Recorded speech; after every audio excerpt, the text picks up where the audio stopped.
Let's have a conversation.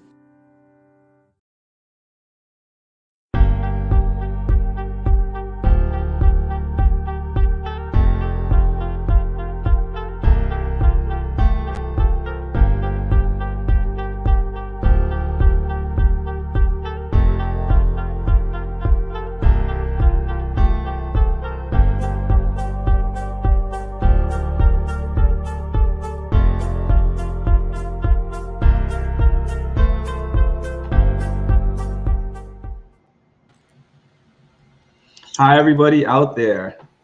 Welcome to my first live conversation. This conversation is with somebody that I have worked with and known for a couple of years now, life coach, corporate life coach, Char. Thank you so much, Char, for being here. Thank you for having me. This is my first live as well on YouTube. Yeah, so this is far from our first conversation. We actually had 10 weeks of conversation through your coaching program. And you've also been on my YouTube page before. I've been on yours, and I was recently on your Instagram live. So live seems to be the new thing of the day. And I wanted to share something with you before I even started, which is that 2 hours before I started this live with you, I just got my notification that I was accepted into the YouTube partnership program.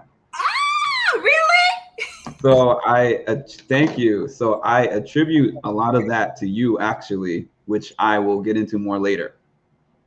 Oh, wow. I'm really proud. Like, I am just letting everybody know right now that I'm live. So bear with me while I send the notifications out. But I want to say this. I'm watching you do your thing. When did we speak first? Is it 2019, 2020? 2020, yeah. Mm-hmm. And I'm watching you do your thing and showing up on all platforms just with confidence. Like, it's such a different mark that I kid you not. Every time I see you, I do smile. And I'm also going at the same time, who is that person?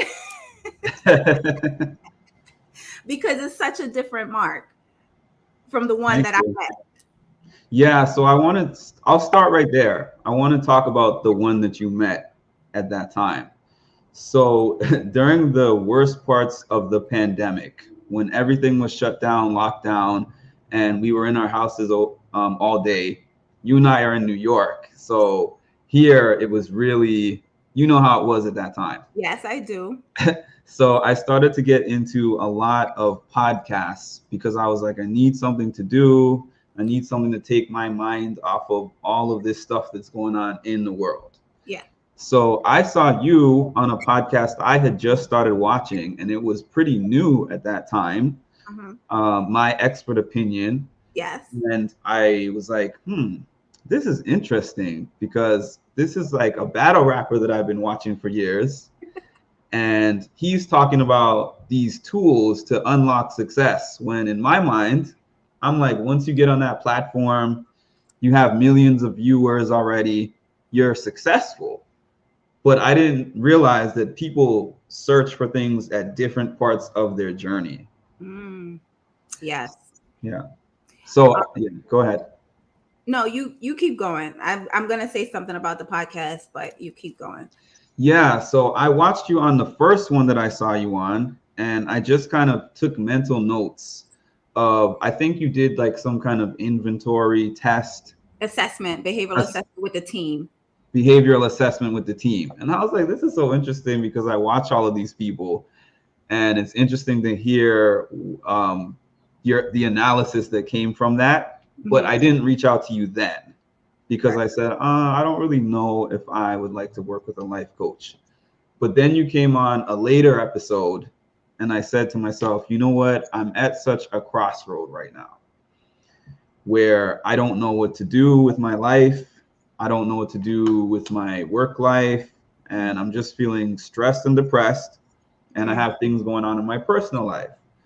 So I said, let me just reach out and see what happens. And I probably sent you an email or something, and you got back to me, and it went from there. Yes. Yes. And you know what's surprising? The thing about that podcast, my expert opinion, and with Matt Hoff, I didn't know who he was when he came to me to coach him, and even watching his journey now is completely mind blowing. I'm still like, how? But I did not, with that show, expect to get anyone interested in life coaching, by the way. And believe it or not, so people like yourself and some other folks from that show that watched him said, if you could help him, you could help me. Right. So yeah, that, I'm grateful for my own life journey. I think my experiences have brought me to this point where I can help others, and help others in a way with empathy, with understanding, with no judgment. And that's, one of the things I think my clients do appreciate about me. It's like, just be honest. There's nothing you can tell me that will surprise me. I have my own story, by the way. Right. So, Right. So I wanna ask you, I know why I reached out to you, but in general, what would you say is a blueprint of what somebody should look for a life coach for? many different reasons. Go ahead. A life coach / personal development coach. Yeah, many different reasons. I think most of my clients have reached a stage in their life where they're at a crossroad, where they're discovering that I'm just not happy. And it doesn't even matter the area. It could be relationships, it could be career, it could be their health. They recognize that I keep making the same mistakes over and over and over again, and I'm not getting anywhere. I don't feel the happiness that I want to feel. I'm not able to accomplish some of the things I dream about. I'm having visions of this. I can't get there.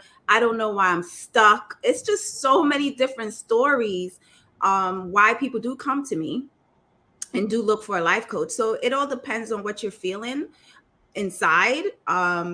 If you're not happy, then that's definitely a number one reason. If you wake up every day and you're not smiling about your life, that's definitely a reason, because everyone should be able to walk this journey with peace. And that's all I'm trying to teach. I just want you to understand that every day should be a beautiful day, and it can be a beautiful day, and it's really and truly up to you. That's a great answer. And I think that myself and probably a lot of people out there attribute waking up every day and smiling about their life to having a certain amount of money in the bank account. And I know that I felt that way when I came to you. So I wasn't really necessarily looking for you to just do your thing. I wasn't like, okay, here, tell me what you do, your professional skill set, and how you can help me in your way. I was kind of thinking, I just want Char to assist me in getting this business, as you already know. Yes. And I want it tomorrow. So I wanted to say, we got on this Instagram live a few weeks ago, and I actually thought of something for a question that was asked from me at that time, which was basically, do I think that the coaching was worth it, and why? So I wrote down some of the main things that I got from our 10 weeks of sessions. Let's hear it, Mark. Drum roll. Which should not surprise you to hear these ones. Being patient, that's my number one right there. Because one thing that was happening with me is that I was throwing all my eggs in one basket, I guess you could say, or I needed to finish something with a certain time frame and make a certain amount of money out of it within that time frame. And that was my definition of success, because it was like, okay, I'm quitting my job and now I have to make up that money right away.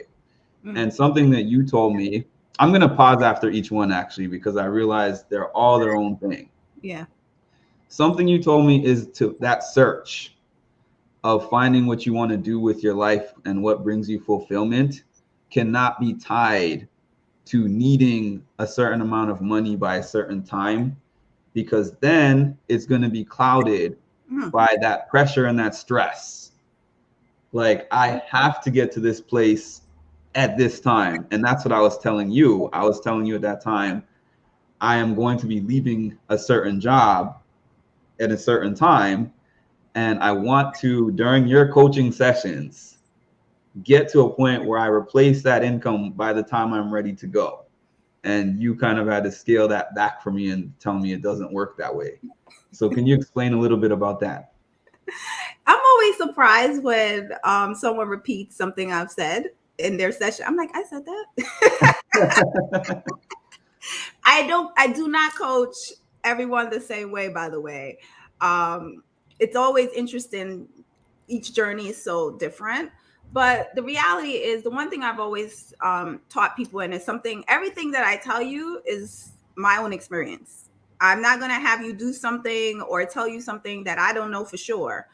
And I realized I personally did not discover happiness until I stopped searching for a certain income in my life. I was jumping from job to job to jobs because trying to get a higher salary, a higher this, a higher that. And each time I did that, I noticed that in about 2 years, I'm changing jobs again because I just can't find that fulfillment. I wasn't fulfilled. Yes, I'm making the most money I've made in my life. I was getting huge bonuses, and I still was not happy with what I was doing, where I worked, the people I was surrounded by. I was like, money is not bringing me the joy that I needed. So I went on my own mission to say, okay, let me remove all of that. Let me remove, I call it the weeds, the yellow weed. I'm not going to plug that right now, but I had to remove the weeds from my life and focus more within. I had to go internally within and say to myself, what can I do that's going to fulfill my soul? And not just that, not just fulfill my soul, will I do it for free? If I was not going to get paid $1 to do this job, will I still do it? And will I still show up happy to do it? And when I found my business, Your Healthy Reality, focused on helping others, life coaching, I'm going to tell you this. I don't know if I've mentioned this before, but the first year in business, the first 5 life coaching clients that I got, I did it for free. No one paid me a dime. Mm-hmm. And I showed up and I did it with a smile each time. And my heart was fulfilled every single time I watched their progress and how well they showed up in the world. And they're all doing amazing right now. Fast forward to 2022. They're doing mind-blowing amazing. Wow. So I'm glad you said that, because you also said those same things to me. I didn't know about the 5 clients that you did work with for free. That's amazing, by the way.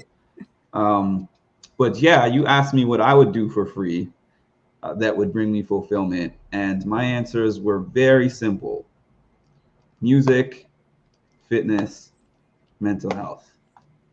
That's it. And as you can see, I kept it simple. My page name is Music and Mental Health.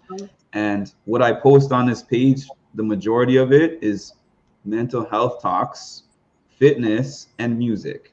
Yeah. And I'll tell you why something that you said to me in the coaching 2 years ago benefited me today. It was a seed that was planted, I would say. I got rejected for the YouTube partnership program in, I think September was the first time that I applied.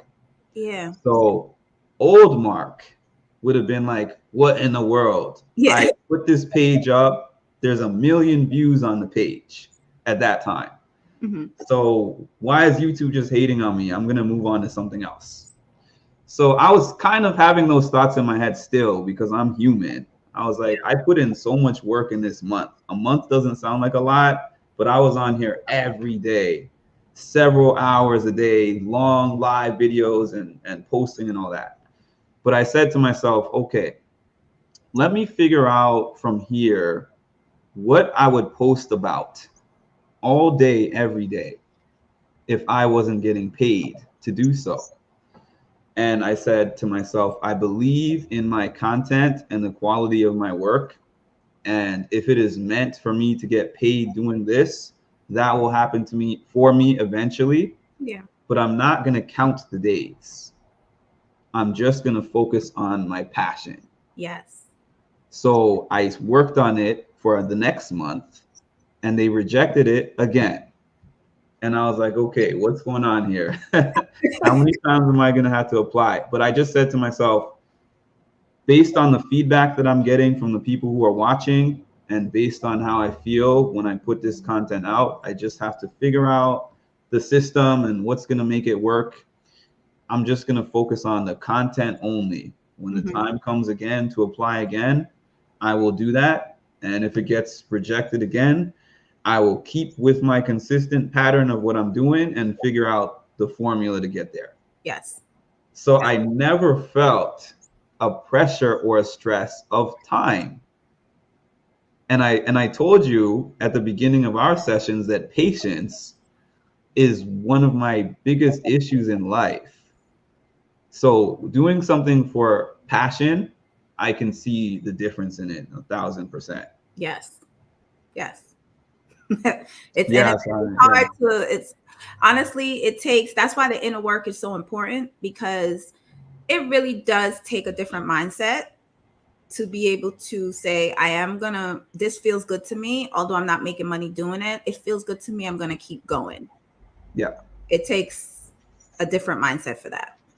And I don't know your whole process, obviously, of what you do with all your clients, but I know enough to know that 5 clients is a lot of work. It was. There were some tears. I was crying some days.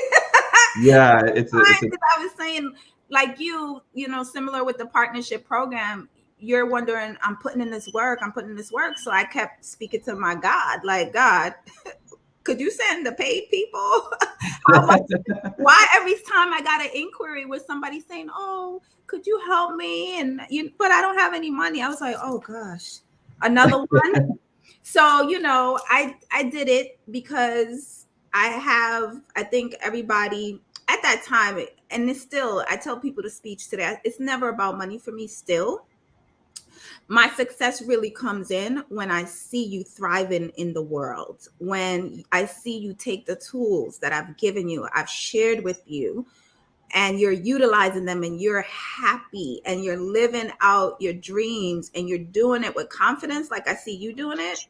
You don't care who's watching, which is what I love. You show up and you get it done. And that's where my joy really and truly comes in, when I know some of the things we've talked about, when I actually see you checking the boxes and you're like, wow, he really did it. He has this, he did create the channel, he's doing this, he's doing that.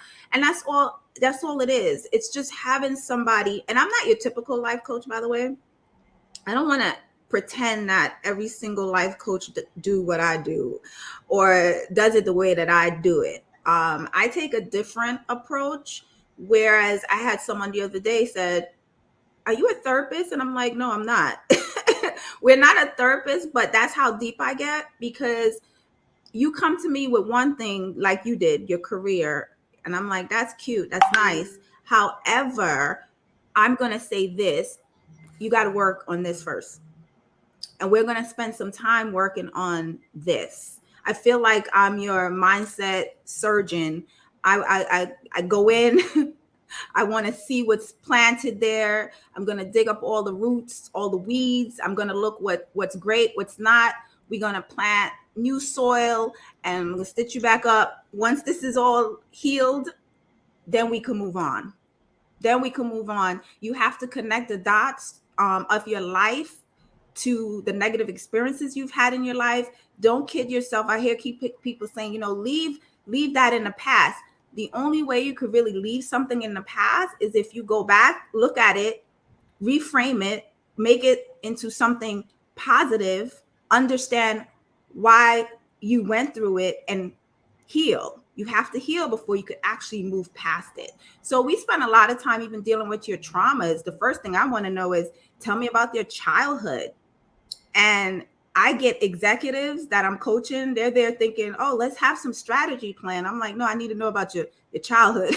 tell me how, because they don't realize it's those experiences you're actually using to navigate this adult life that you have. That's what you're actually bringing in the workplace. You're bringing all your traumas from outside and you're using that to manage people. So that's why I go a different route. I do the whole mind. It's almost like a mindset coach. That's phase one for me. We're going to work on that before we could get to the real strategy and get into the point of creating your wonderful vision for your life and helping you move on step by step. So I'm a little different. Well, you kind of almost answered 2 or 3 questions in one for me, because I was at some point going to ask you, what is the difference between what you do versus therapy? And also, can people do both at the same time, or should they? I'm not going to say should they, but I absolutely do have clients that either have been in therapy for over 2 years and they still feel like they're missing something. And then they come to me and I'm always like, no, keep your therapist. Don't ever stop that. And then when we begin to work, like, they're going, wow, you fixed my whole life in like 3 months. And I've been going to therapy for, 2 years. But therapists, I love my therapist. I have amazing, I think they serve a purpose. I also have a therapist myself that I go to. And I love their work is a bit different from what a life coach does. We do true hardcore planning, helping you, holding you accountable, helping you seek that vision, helping you figure out where you're trying to go. Where a lot of times a therapist, for me, they're tackling a specific issue in my life, which is relationships. She's like, okay, this is the hardest job I've ever had. So definitely keep your therapist. I'm not the one to tell you should have both, because I don't know your full story, but I never tell you, if you do have one, no, stop seeing them. No, I think you should definitely keep us both on hand. I think the more help you have in life is amazing. I think me working on one end, your therapist working on the other, it's like double tackle. I'm all for it. I'll say, based on what you just said and my experiences, I have had both several years of therapy and an experience working with you. And my therapist was, or whichever therapist that I have seen, because I've seen more than one, were more focused on tackling the mental aspects of things, telling me what's going on in my brain, and focus on getting me through, I feel, more specific issues. Yeah. I have this specific thing come up and they're helping me work through that, which, as you said, is also important in its own different way. Yeah. But they're not really like, okay, let's work on your future. This thing that you just said, I can't remember exactly what it was. I thought I had written it down, but about your happiness and finding your happiness and what makes you happy and fulfilled every day. That's not a therapy thing, I don't feel. Like, there might be some aspects where a therapist that is kind of progressive will talk to you about that, but that's not their blueprint. Right. So yeah, the things that I worked on with you, I had years of therapy prior, and we never spoke about the same things. Right. And I think, and that's my big fight. I'm glad you brought it up, because at least insurances pay for therapy, which more people go to a therapist because the insurance is covering it. And I know one day, I'm putting it out there, I'm claiming it, that I'm going to get insurance companies to start paying for coaching, whether it's at least giving them 4 sessions a year. Give them something, because one of the reasons people do not want to come to a life coach is because it's an out of pocket expense, and they don't see the value just yet. They rather buy expensive shoes. That's me. And bags and clothes. But then when it comes to investing in their own well-being, their own mental health, they're like, oh, how much? No, I'm good. You know what else, Char? We live in such an information era which in some ways is good and in some ways is not good. And my reason for saying that is because, yes, we have so much access to be able to look things up. I want to change my life. You can find a YouTube page, you can get a book, you can, you can read things in the library or whatever. But there's just a difference. I think sometimes we actually need that human connection. We need somebody to actually help guide us through. Yeah, because you don't know how to apply. You could read all day, every day.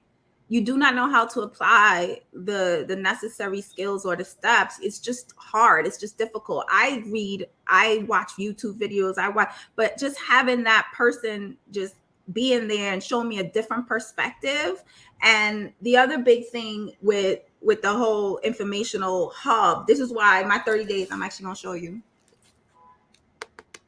So I said, okay, this is actually the technique I use. This is the workbook, 30 Days to a New You, where that's how I help uproot some of the negative things that's already planted in your mind, that's been stored there for years and over time.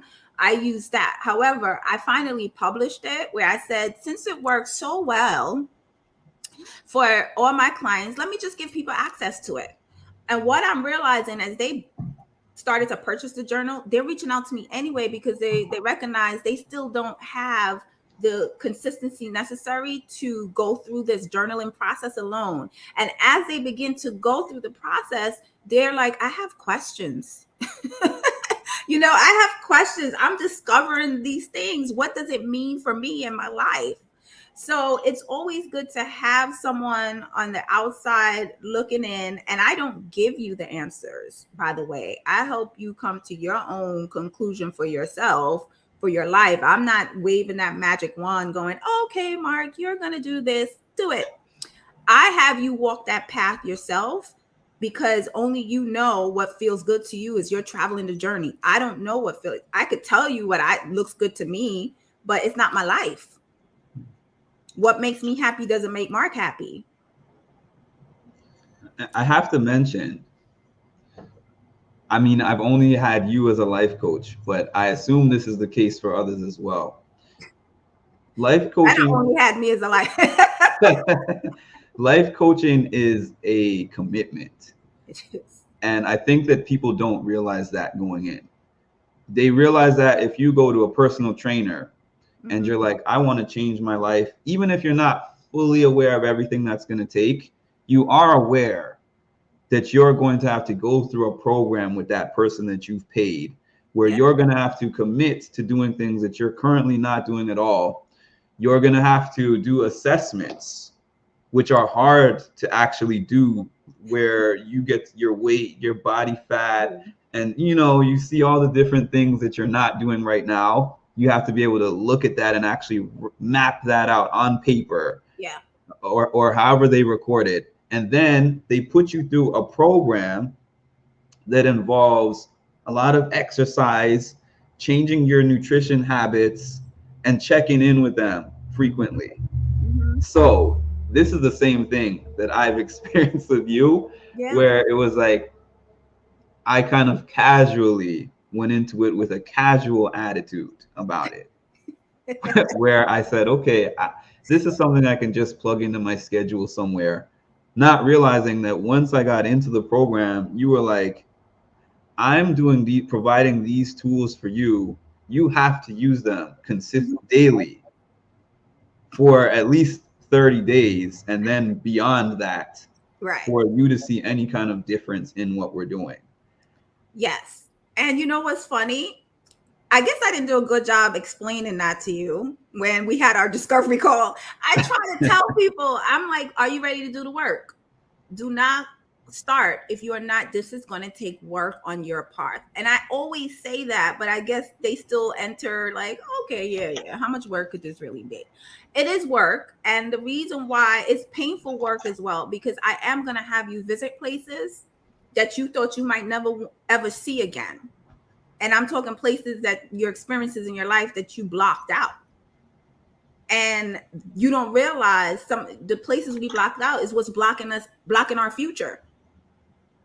So I do, and not just that, I take every single client, I take on at my clients and what they're going through. Like I put my time and energy and my prayers, everyone that I coach, they're now part of my network in my head, and they become someone that I'm rooting for. And once I put that on you, I already know you're going to be great. That much I know. So please don't waste my time. Like, don't waste my time, because even when you hang up and I send you off to do what you're supposed to be doing, you're still with me, if that makes sense.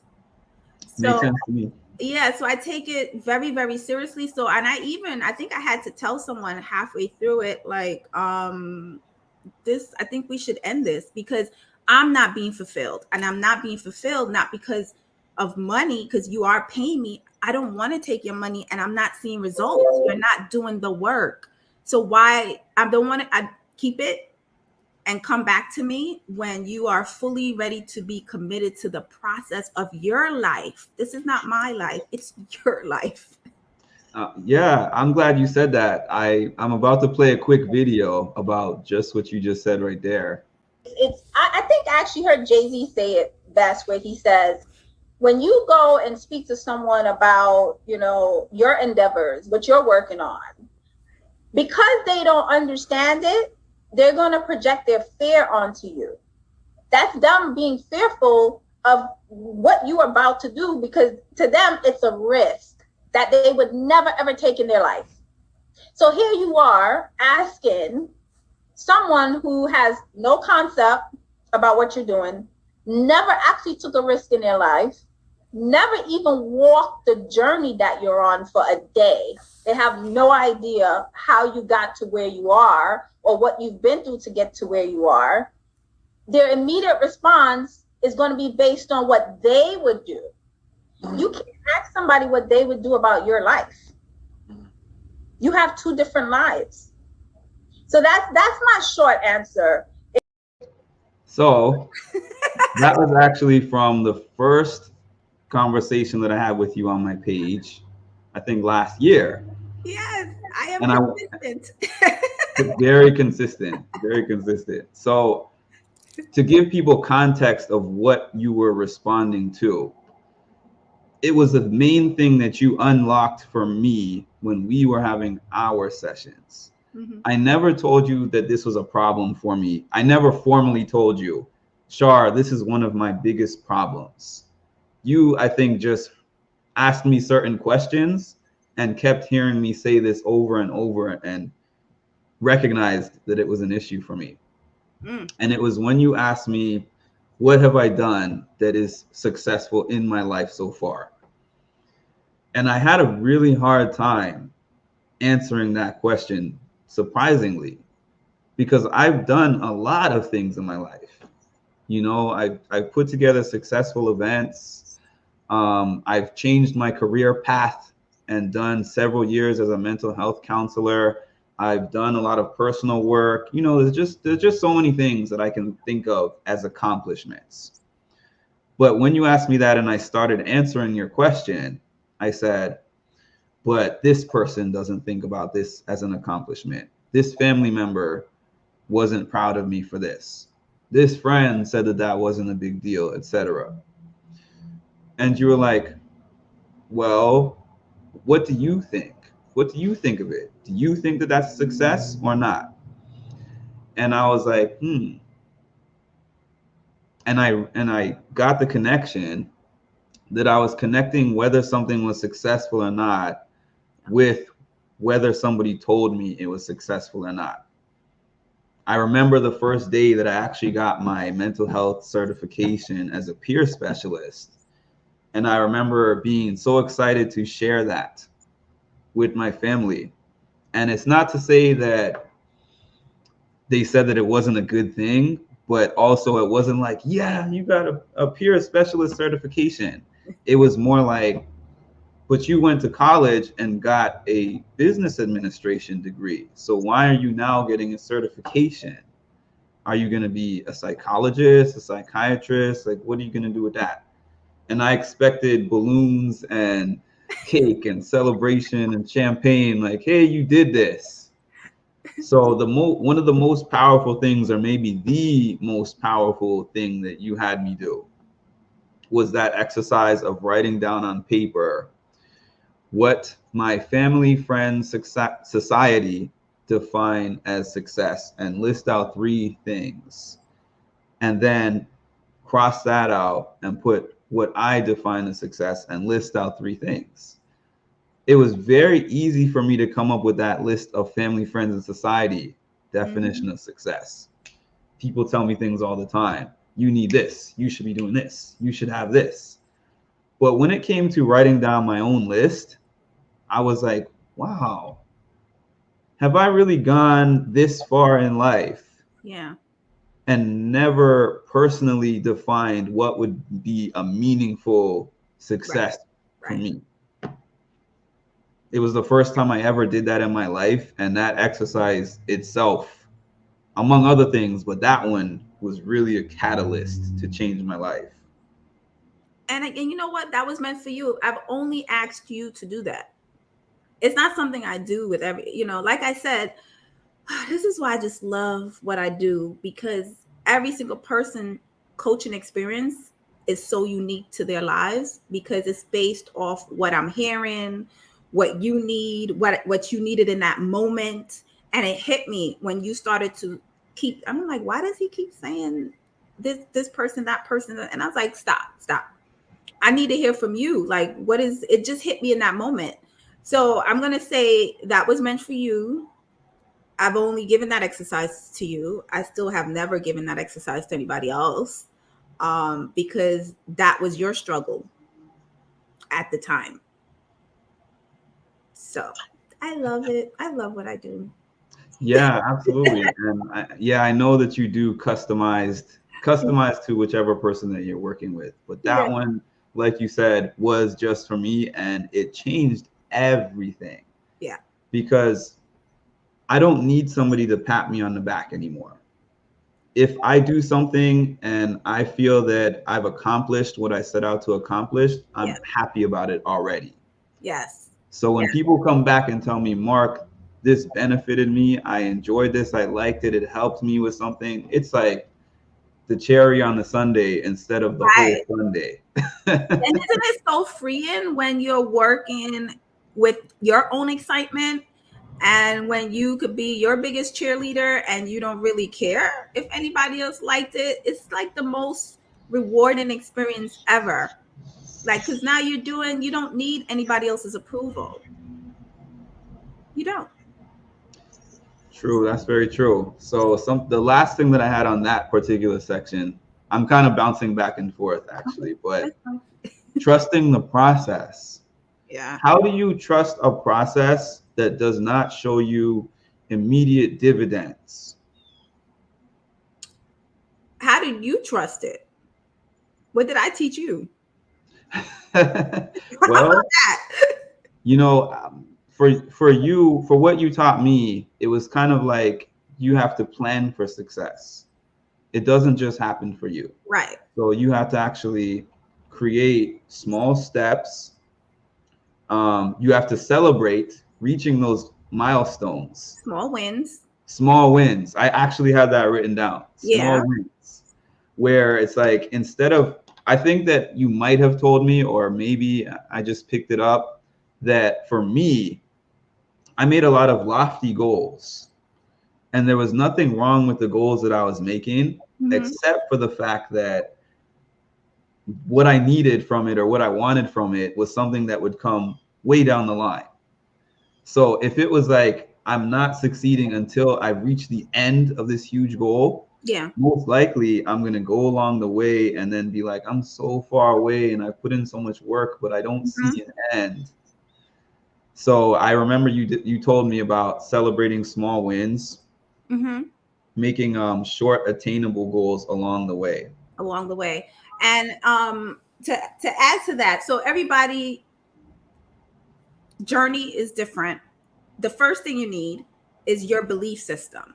So this is why I say to you, what does success look like for you, right?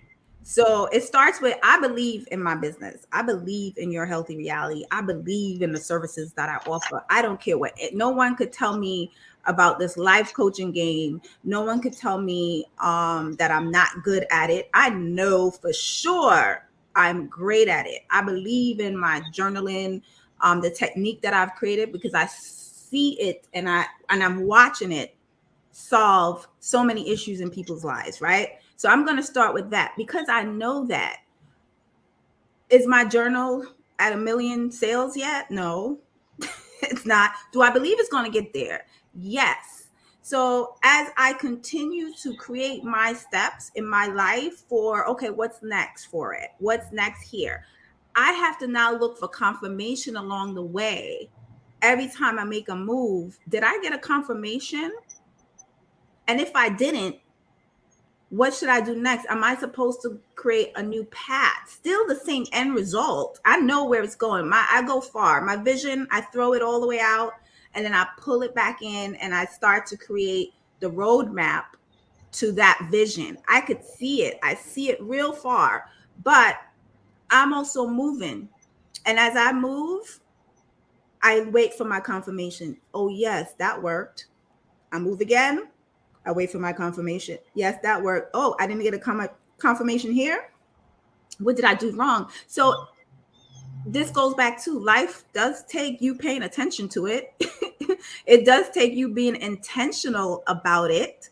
So D, I'm just interrupting you. D said, "Hi, Mark. She's a great teacher." Thank you, D. Thank you so much. I try. So I think that's the biggest thing we don't do for ourselves is that's when I say celebrate small wins, is really looking for your confirmation, recognizing when you made a step that you say you was going to make, and also making sure that you feel good about every single step that you take, because that's when you're going to start to attract. I believe I attract the people that needs me. I believe that, and that's why I'm always successful with the people that I'm coaching, because I'm attracting those people that will actually resonate with my style of coaching. Not everybody's meant to be your client, and I know that. So, and I'll be honest, I've said this to you before. I didn't know if you were my style of coach either. Right. It's something that developed over maybe 3 weeks, 2 to 3 weeks. Right. Like 3 But I sessions. knew you were. So you didn't know it, because then I would have not taken you as a client. See, when people find me and they reach me and I do that call, you don't understand. When I'm talking to you, I'm already trying to figure out if I could help you. So not everybody I say yes to, put it like that. Yeah, that's interesting. That makes sense, actually. Yeah. So something I wanted to ask based on what you just said there. What are your views? So I have a couple of different thoughts in my head, actually. One of the things that I put on my list of the exercise that I was talking about before was that I had held 2 successful motivational speaking events relating to mental health. Mm-hmm. So I remember you asking me details about those events. Where did you hold it? What was your goal? How many people came? Whatever. So I was telling you, I had a goal to fill this place that I held it, which was a church auditorium, and I wanted 50 people in there. And you said, okay, well, how many people came? And I think that I told you about maybe 20, including the 4 speakers that I had. So about 16 audience and 4 speakers for 20 people. You said, oh, that's great. And I said, yeah, but I wanted 50. And you said, well, how many did you invite? And I'm like, probably 60 to 70. And you were like, that's even greater that you got that many people to come with that few invites. And you told me that you got to invite maybe like 10 times the amount of the people that you want to see. But then you said, okay, so what happened after the event? Did people give you good feedback? I said, they gave me great feedback. They told me, when's the next one? And you asked me, so when was the next one? And I said, I didn't have a next one. left it for a year and change, and then I kind of did another one, and the results were similar as the first. So you stopped me and said, first of all, congratulations. You did 2 successful events, 40 people showed up in total, and you did that with minimal advertising and invites. And they don't know you as a public speaker or anything like that. So they just came off of the strength of you. And just stop right there and celebrate that as an accomplishment. And then you kind of told me about consistency. Yeah. You start from there and then you build, and maybe you get 1 or 2 people that you didn't know from that event that go and tell their friends. I went to Mark's event. It was really good. And then the next one is going to be in a month, 2 months, whatever it is. And they bring another friend. And next thing you know, you might have a whole audience that you didn't know prior to starting these events. So the question that I want to ask, or the statement or the question, or both, failure. What do you consider as failure? And do you think that people use that too loosely? I don't think anything is a failure. That's the thing. I'm like, I actually don't like that word. You know, that's part of the reframing technique that I teach you, because, you know, if you set out and you look for what can fail, you'll find something. So yeah. I don't think anything is a failure. And I hope if anybody listening, if you could take one thing from this entire conversation, is making sure you always look for the good, always look for the success, always reframe whatever is happening to you in your life into something positive. Be careful of the words that you use. I do not like failure, and not for nothing. I think those are just experiences, necessary experiences. I think we are all in our own customized curriculum, which I call your life. You have your own curriculum that's customized for you. And as you walk your journey, you're going to get some lessons. It's your job to look for, what did I learn from this experience? What should I be learning from this experience? Because I'm going to need it for the next level. I'm going to need it for where I'm going. And oftentimes, I know this happens to me a lot. I keep getting dinged with, if I don't, and I mentioned this in my book, The Yellow Weed. If I don't learn the first time, God has a way of giving me the same lesson, but in a different format until I get it right. So the quicker you could pick up on what the lesson is, the quicker you could move on to the next steps. So I don't really like, and I love, I think I heard Will Smith say fail forward, which is another good way to kind of say for me, that's what it meant for me when he said that fail forward is, okay, what am I learning? What was I supposed to learn? All right, now that I've got it, I'm moving on. Next. So everything is a win for me. Everything's a win. Everything. And I mean, I've gone through some stuff. But I now know that those things were some experiences that was necessary.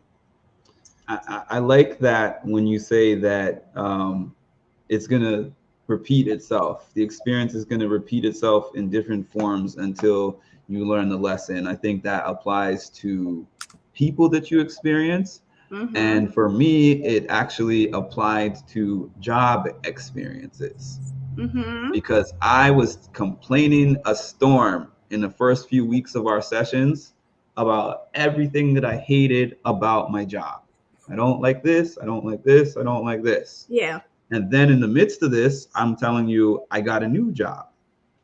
And I said, you know, and you asked me about it, and you asked me about the interview process, all that stuff. And I was telling you, it sounds great. They told me this and they told me that. It's just like entering into a new relationship, I feel. Yes. You're going to get the best romanticized part. The honeymoon period. Yeah. You're going to get that up front. So obviously they're going to tell you all the best things that you want to hear because you're their brand new employee. But then you told me something. You have to think about what you want in going into this new job scenario. You're not just going in there and fly by the wind. You have to think about what you want, what your expectations are, what you want to get out of it, and literally define those things. Otherwise, you will actually find yourself at some point down the line in the same position with a different place. Yes. I never heard anyone tell me that before, but it's so true. It is. See, I'm telling you, I'm only sharing my experiences with the people that I'm connecting with. And coaching is such an intimate thing, because we have no choice. I'm sharing. I could only give you some of my experiences to help you understand, what I'm trying to say to you. So it's such an intimate relationship with your coach and the person I'm coaching, because my expectations is you should be willing and open and be honest with me, because that's the only way I could, help or fix things. And for you, I have to really get into just anybody, just like I did with you. I'm now entering your space, and I have to see things from your perspective and then help you unravel whatever it is, especially if it's a negative perspective. I have to help you kind of peel back the onion, so to speak, and unravel that and pluck out what's amazing. And I think I shared with you, the reason why I told you that is because that was my experience with my own career. Like, I kept jumping ship, I call it.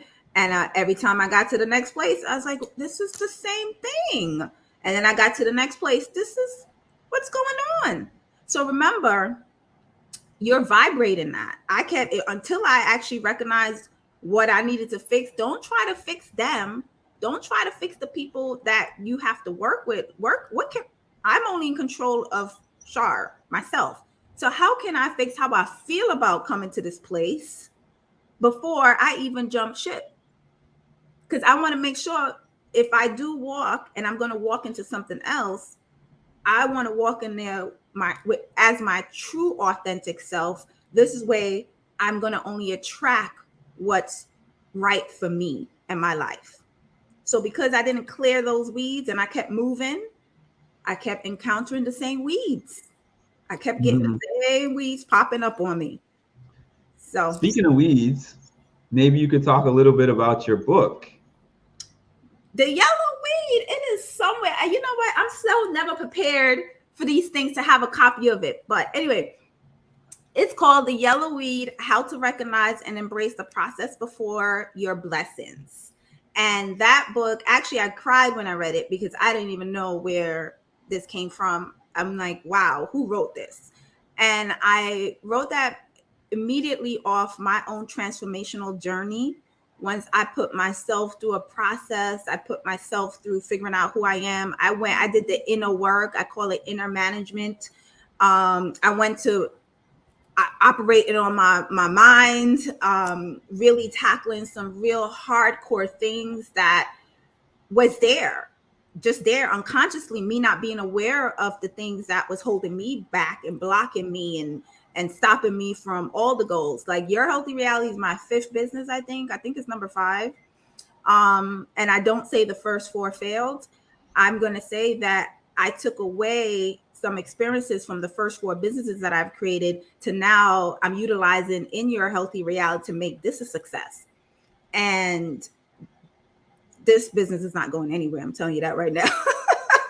So I'm gonna, the Yellow Weed, all my experiences, I kind of use it to just show people. I wanted to give, I'm a teacher, like Dee said. Thank you, Dee, for recognizing that. It's all about me giving you some nuggets and the things that you need in life, the tools you need in life. I don't expect you to I don't want to hold your hand forever. I want you to go live. I said, I have to teach people this. The minute that I came to the conclusion about there is a process before you actually get the blessing. Everything that I've set out to accomplish, I realized right before that breakthrough, there's a storm. And when I say a storm, you start to get a lot of things that's going to make you give up. You're going to start to get discouraging things happening to you. But I recognize that as, wow, I'm closer to the breakthrough. And that's what made me just push through. I'm like, if I could just get past this hit, this hump, this bump, there's something there. And that's what life is. I'm trying to, I showed people that, I think I did a thing about the game of life where I matched it to the Mario Brothers and how, oh, I never told you that? No. So let me give you, sum up the yellow weed in what I was trying to share in recognizing the process. I'm going to tie it to the Mario Brothers. This is how old I am. It's a video.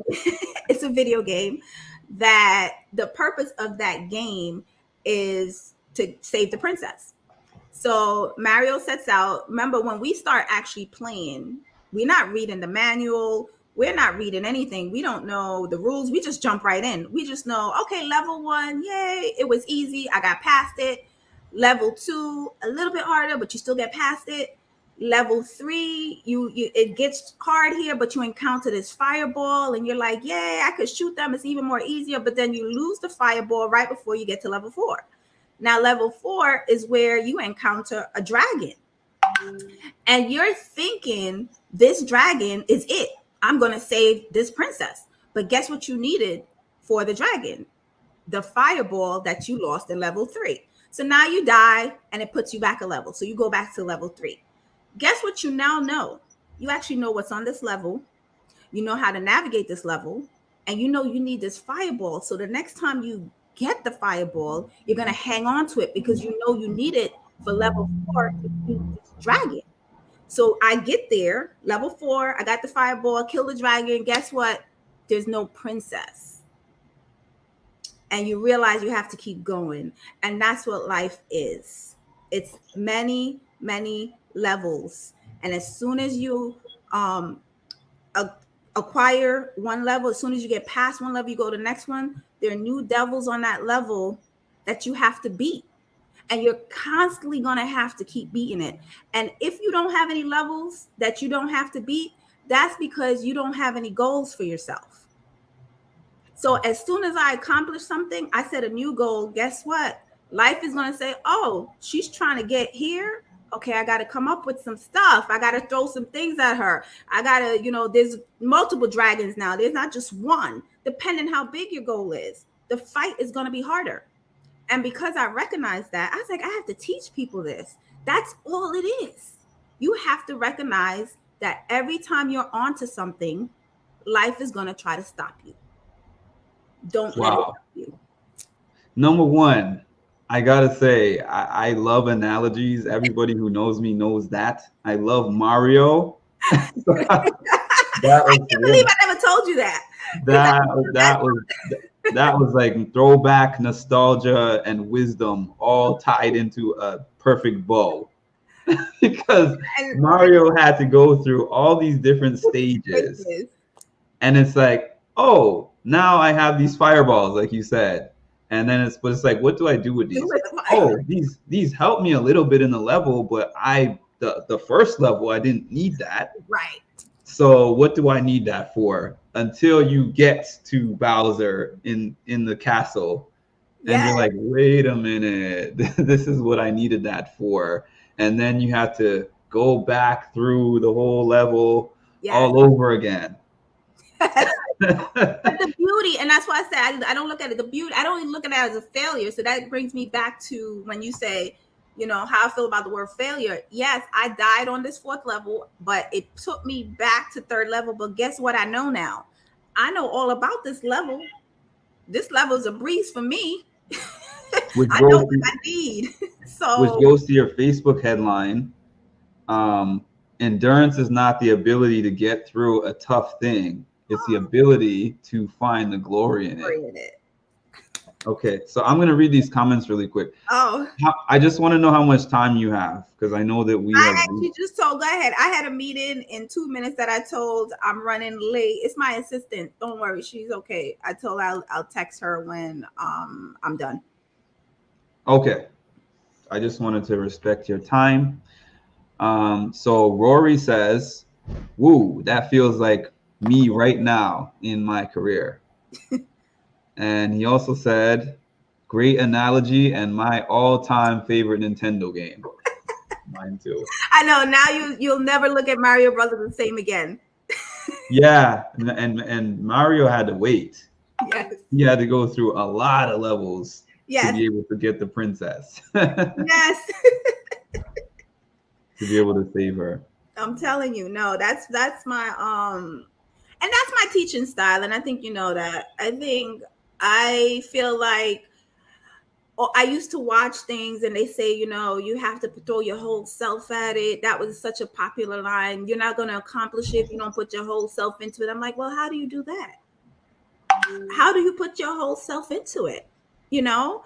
And that's why I said, if I'm going to put anything out, a fifth grader should be able to read it and understand it. Like I want to bring it, I take it down like, this is how you do it. I'm going to get to the root of, I'm not just going to tell you to do something. I'm going to show you how to do it, the steps. What does it mean? So my teaching style is a little different. Just like, you know, I was sitting there and the Mario Brothers came to me and I said, that's what I'm going through. I feel like I keep getting surprises on every single level of my life.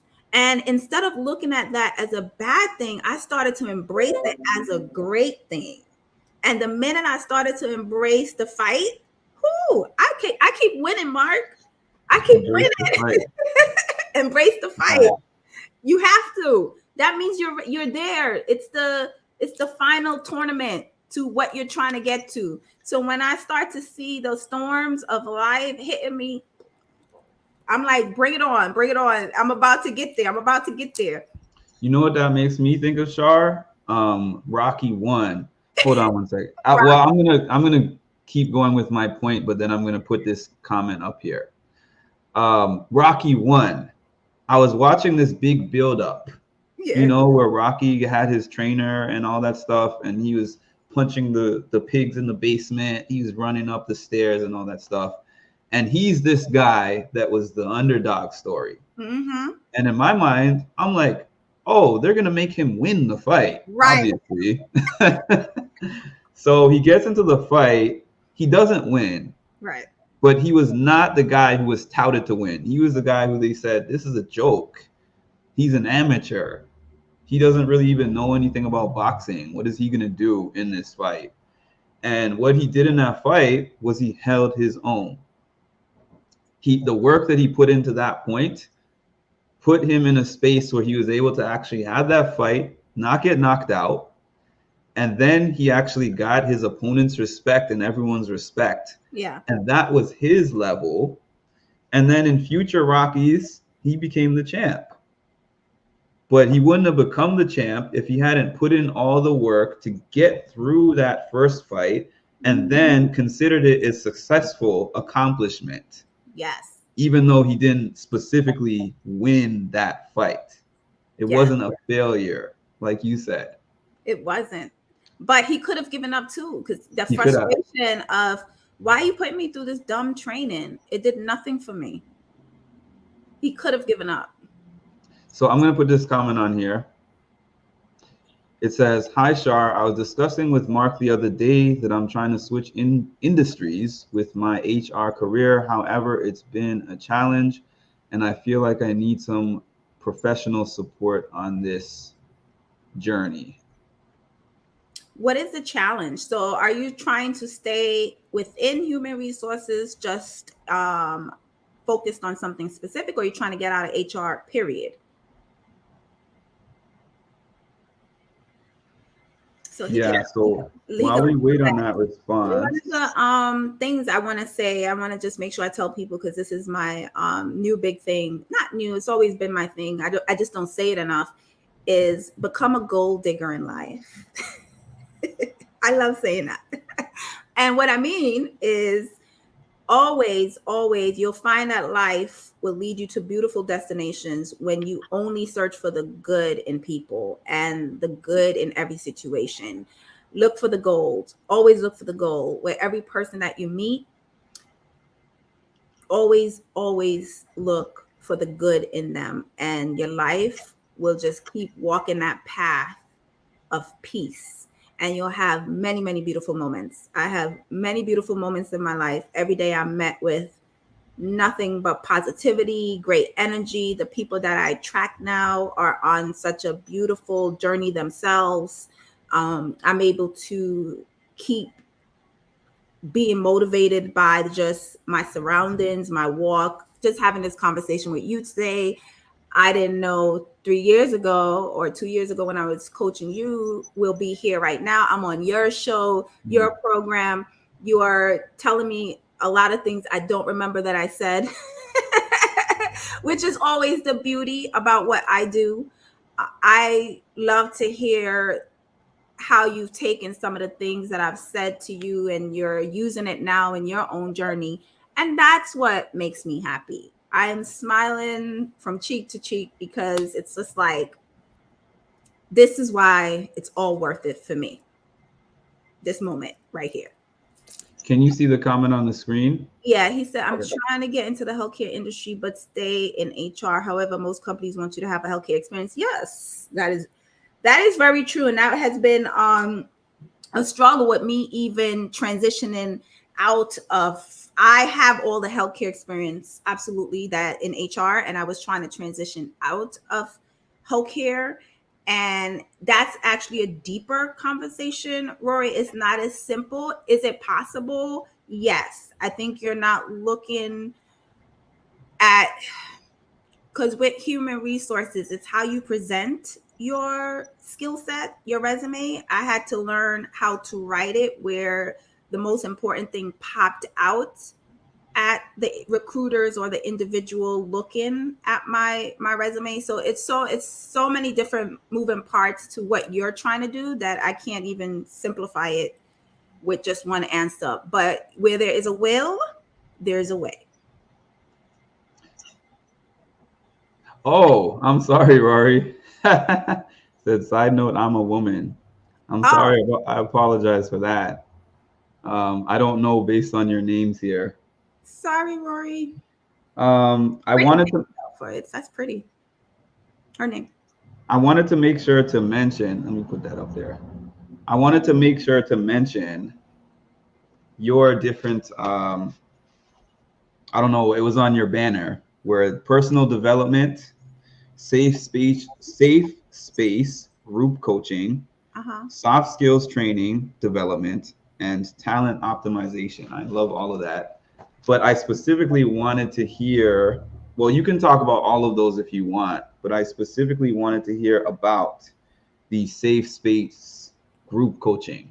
I believe that's new, right? It is new. And I'm glad you asked about that. It's my new baby. I'm doing it on two sides. So I'll get to the organization side. You can actually it's up on my website, yourhealthyreality.com. I've opened up every month. I started the safe space program where I have no more than 10 people in the cohort because it's an intimate space. And what happens is we're going to go through the 30 days to a new you. The journal is your workbook. You get that.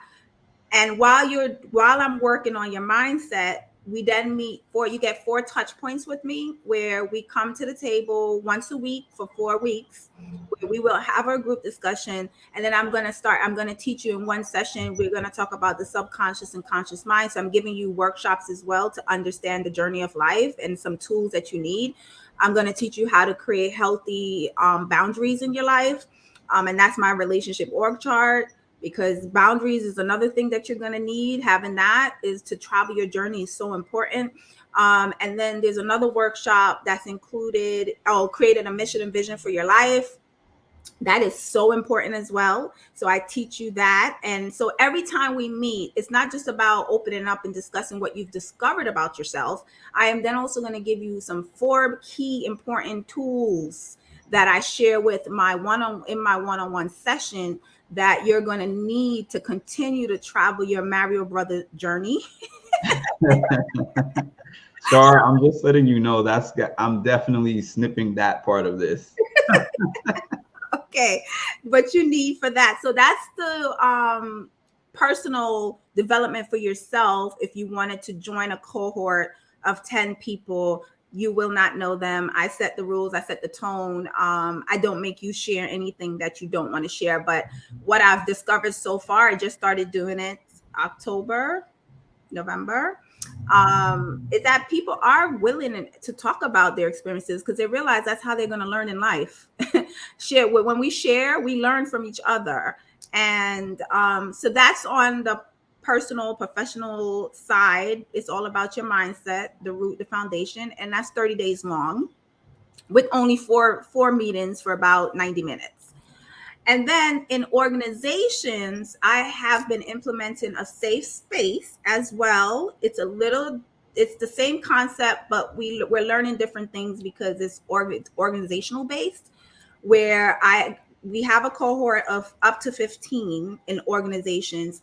And what that's doing is same 30 days, same 4 weeks of touch point with a corporate coach, but the workshops are more professional training based, where we're dealing with, we're still creating healthy boundaries, but we're also dependent on the organization. They say, well, they're struggling with productivity and time. So I help them eliminate that chaos, show them how to do that. Also giving them tools from an organizational perspective and based on my HR experience that I think every individual needs. So safe space is my new baby. I'm loving it. I'm enjoying it. And I feel like I'm accomplishing more in the groups because my time has been just cut a little.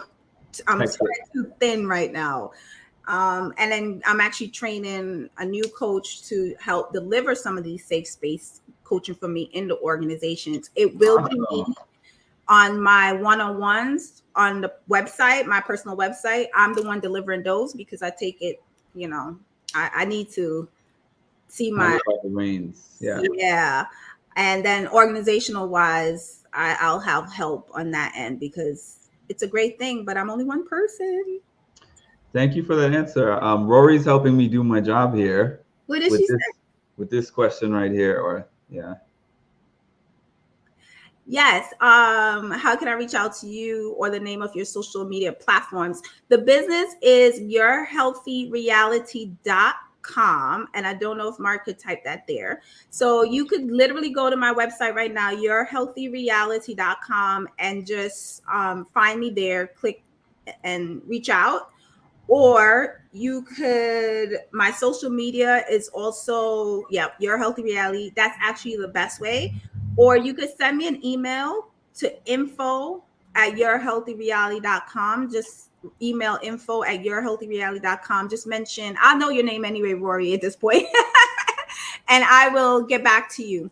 So the quickest way is Your Healthy Reality. My personal IG is Boszilla. Boszilla. Don't ask. My kids gave me that years ago. That's my personal IG. But then the business IG is your_healthy reality. But trust me, send me that email info. I'll get right back to you. I'm on email all day, every day. IG is Your Healthy Reality, right? No, your_healthy reality. I had to put that underscore. Okay. Yeah. So I can erase that from the record. Your_healthy reality. Yeah. Because for some reason somebody has that and it's not even an active page. That's so weird. That happens all the time. I'm like, who has my page? I even put in a request and they still didn't give it to me. I'm like, but no one's using it. Yeah, I'm gonna make sure to just leave the website part of it. The website is so quick and easy. Everything is there. All the IG connects. Everything is. That's the easiest way to get to me. So, is that all you have for me, Mark? This was really good. Thank you so much. Yeah, I appreciate it. I'm wrapping up here, but I really appreciate it. You know what? This is so amazing because the first time that I had you on my page via Zoom, I didn't feel confident about it in any kind of way. I sat up all night stressing about it. I'm sitting here writing things out. And I remember I even spoke to you about it. I was like, Char, I'm trying to figure out what kind of questions that I should ask you and, what should I do? And then I kind of thought to myself at a certain point in the morning before we started with the I was about to say session because it kind of feels like one. But I said to myself the same thing that you said to me when you were like, whatever I had for you was not something that I specifically sat down and was like, this is the blueprint for Mark. It was like, we're going to have these discussions, and through our conversations, I'm going to discover what he needs. And, you know, you said God will send it to you, and then you figure it out from there. So even though I do still have a paper full of stuff, I might have gone through about 25% of what's on the paper, and the rest was just, I wasn't stressed about this at all. I said, this is just going to be like a conversation like we always have. And whatever comes up, there's going to be some gem in there for somebody. There were several in there. Me, though. You're so good at this. Thank you. There were several in there for me. I feel like a professional now. I feel like I'm a professional interviewer. So you are. You're very good. And I love when you pulled up our past conversation. You go. Yeah, I was prepared. You were prepared. I love it. What am I going to say? I do want to plug this to the audience. If you can, I highly, highly recommend my 30 Days to a New You journal. It is a journal, but what I've outlined for you is a 30-day process in the journal. It is available on Amazon. I've made it real easy and simple. So it's available on Amazon. This is a technique. There's instructions in here, how to complete it. What I'm doing with this process, number one, is helping you become more self-aware. Number two, you will definitely be more, from self-awareness you'll be more emotionally intelligent, which is a skill that I think we all need in our lives. And then the second thing that is mastering discipline. It takes discipline to accomplish anything you're going after in life. So you will become more disciplined. And the third and most important and major thing, which I probably should have said first, but I always leave it for last, is I am teaching you how to reframe those negative thoughts and placing them back on the path of positivity. Because it takes a healthy mindset to actually accomplish and reach the destinations in life where you're trying to go. So I'm teaching you that. I'm giving you all of that bottled up in 30 days. And once you've gotten through the 30 days, I still recommend that you continue to go on the same path. Don't stop there, but you're going to actually start to get excited about the process. You're going to actually start to see the changes in your life. You're going to actually start to walk different, talk differently. You're going to start to attract new people that resonate with your soul. So this process here is a game changer for anybody. And feel free after you start, if you want to reach out to me, you could go to my website and we could always talk about it. Thank you, Char. There's a few closing things that I want to say. Yeah. One, I have one of those journals now.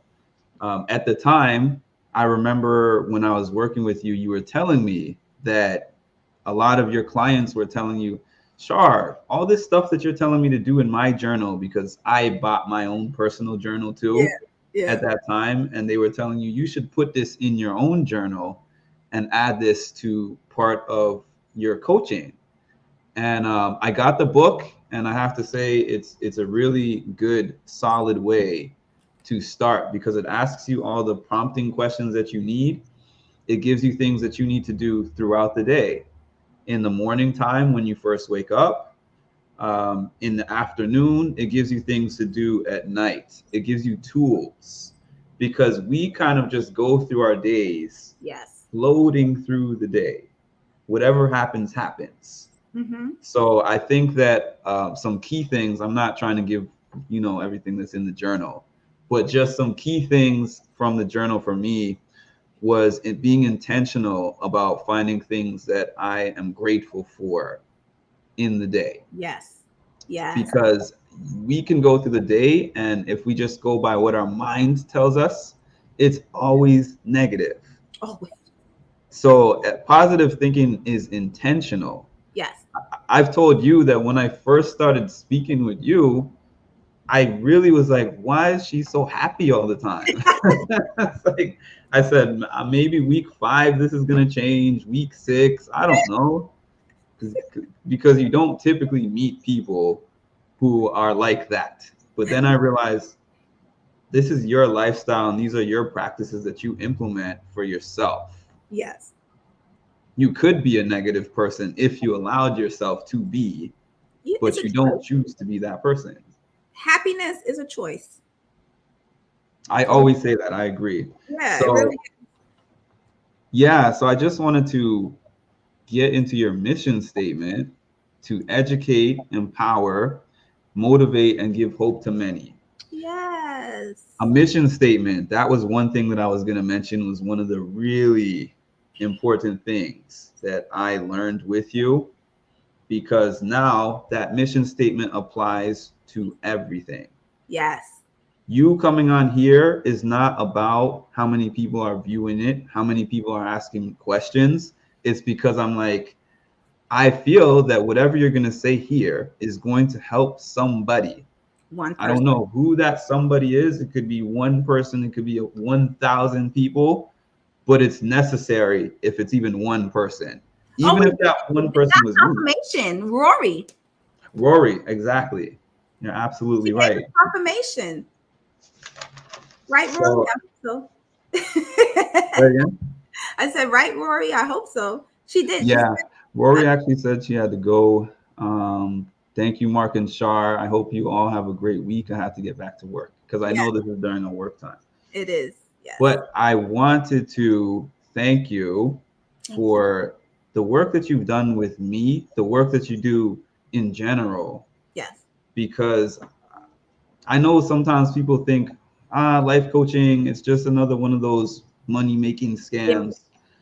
It depends. You know, people have different purposes for doing different things, honestly. Mm-hmm. But based on my work with you and hearing the feedback that you get from your other clients and your friends and everything, I know that you have good heart, good intentions, and the work that you do is very important. It was so important for me, and it keeps on giving.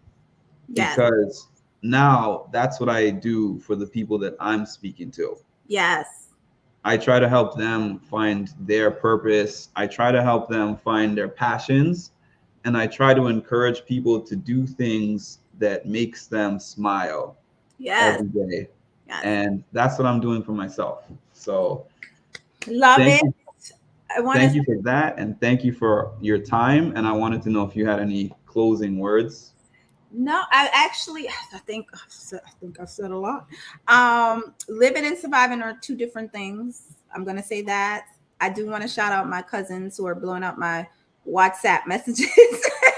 Hello, cousin Charm and Stacy. Thank you for watching. Love y'all. Big up my Dr. Brownies. Oh, Dr. Brownies is on. That's Miss Tony Lorraine, who, by the way, is also the voice of my podcast that does the intro. The famous voice. I love that intro. Yes, that's her voice. That I be throwing quickly. Could you do this? Could you do? So I appreciate you, Dr. Brownie is the first plant-based brownie. Okay, she called herself the Brownie Doctor. I'm just saying. And her desserts are delicious. So she's changing the game right now, and she's based in Philly, but you can order. I'm going to throw that in there. And she was also a client of mine as well. So she's doing amazing. So thank you. And I think I saw my stylist, Nick Woods, on here, who has the most difficult job in the world of dressing me when I need to go anywhere. I give her hell, especially because that new brand for you, Styles. Yes. Okay. So big up to those. She said, "Hey Nicole, hey Nick." She's the most amazing wardrobe stylist. I don't know what she calls the closet. She does a lot of stuff other than dressing me. If you want to get your whole closet right, get your life together, definitely reach out to her as well. But she's amazing at what she does. She's also a designer. So she started her business. Thank goodness she made that leap, and things are just up, just looking amazing. What did Dr. Brownie say? The first. Oh, let me put that back up. Yes, the first refrigerator ready to pour and bake brownie mix that happens to be plant-based. She said, get it right. That's why she did that. Okay, Tony. She's like, you're not introducing it well. But it is. She's created that a plant-based brownie mix. It's about to be in supermarkets. I'm claiming it, or stores, wherever. It's gonna hit real soon somewhere. So, and I think that's it. Okay, so I had this one quote that I wanted to read that I found for this. If you are not willing to learn, no one can help you. If you are determined to learn, no one can stop you. Yes. And we are going to leave off with that. And thank you once again. Thanks for tuning in, and see y'all next time.